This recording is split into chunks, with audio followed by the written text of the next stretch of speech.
Hey guys, welcome to my channel. As mentioned in my last video, I got my Tesla Model Y here and I had more quality problems than I ever expected. Easily the worst example I've seen among all the Tesla YouTubers that I'm following, and I'm going to take you guys through these all. My VIN number is in the 15,000s, and I know some of these issues were happening in the first 100, 500 vehicles. I thought they'd be resolved by now. I know I'm among the first for Canada, but let's go through them all right now. If you came here looking for one of those Tesla-loving videos, complete with silly acceleration faces and just sheer awe at what a better car this is than everything else on the road, that's not what I'm serving up here today. But I'll do one of those videos of Tesla love and worship very soon. Despite everything you're about to see, I'm still 100% sold on electric vehicles, and especially I'm sold on the overwhelming majority of ways that Tesla executes electric vehicles. My last video about this car had just a few seconds of negativity on Tesla, and that earned me my first dislike on YouTube. You can check out that video here. And to the disliker, if you're watching this, just know that my wife wants to fight you, so watch out. But to demonstrate and prove my interest in Teslas, which will definitely live beyond these quality issues, here is my plea to you to use my Tesla referral link if and when you order a Tesla of your own online. The referral link is in the description of the video. This will get you 1,500 kilometers or 1,000 miles of free supercharging, and it will return the favor to me by giving me the same.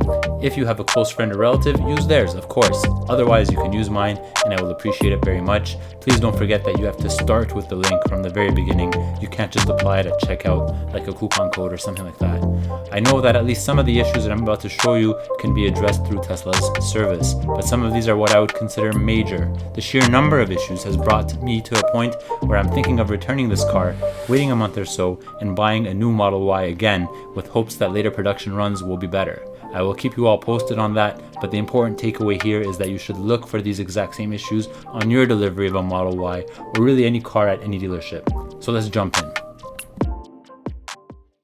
The liftgate. This one part of the car has a combination of panel gap issues and paint issues, as well as a glass chip issue.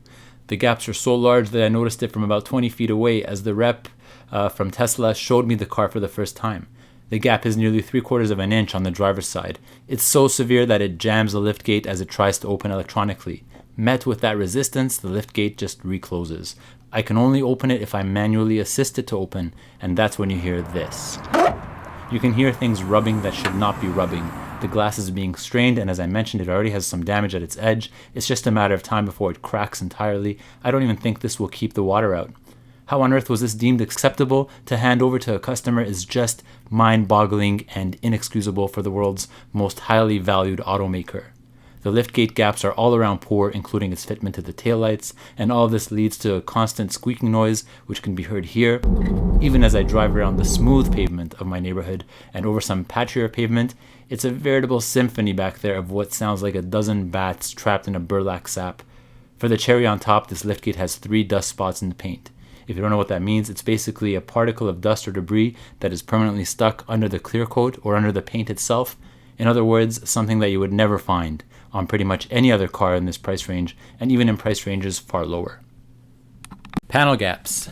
These ones are less consequential as the misaligned liftgate because they don't prevent doors from actually opening and closing, and they won't lead to cracked glass, but they exist nonetheless, and this is the hallmark of poor assembly and non-existent quality control.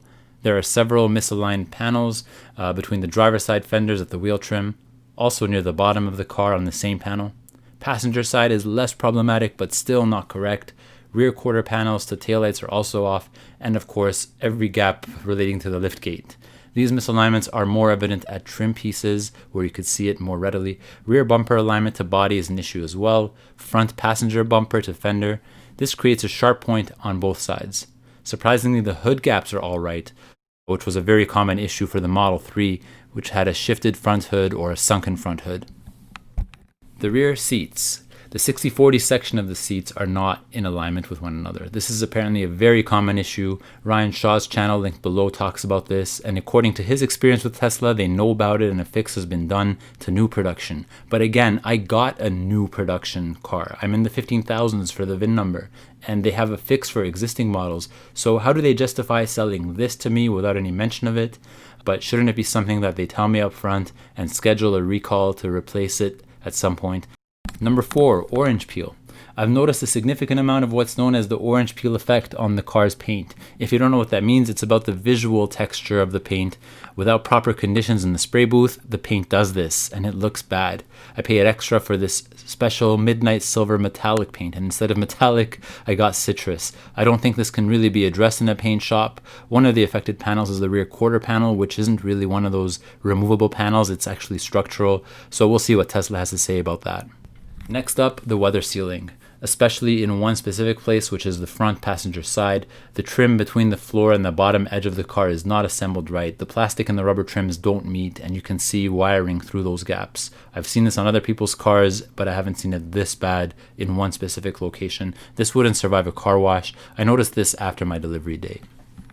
Number 6 is the window regulator. Twice I observed the driver's side window do something very worrisome and strange. I couldn't get it to happen again, so I'm trying to find clips online of other people experiencing the same thing.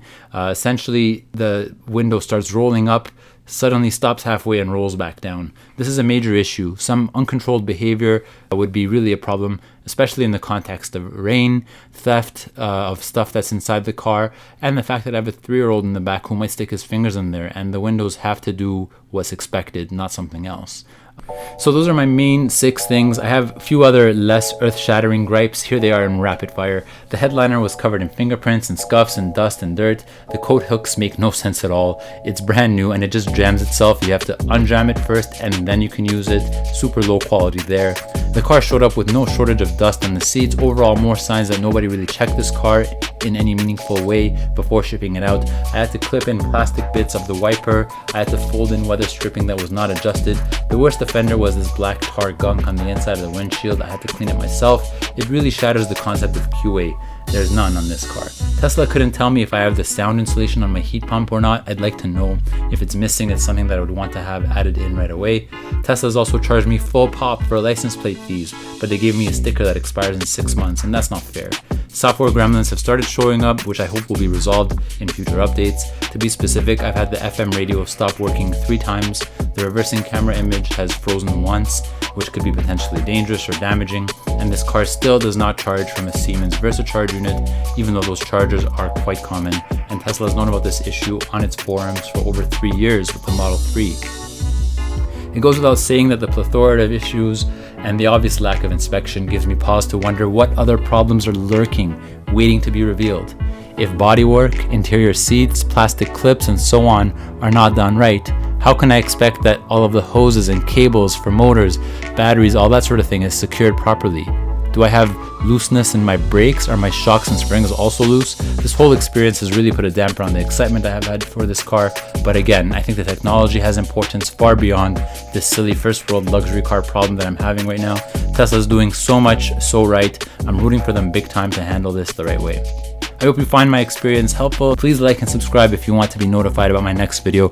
As you know, I'm a bit new here. I talk about tech, coffee, and hopefully I'll venture beyond that as well. Thanks for watching.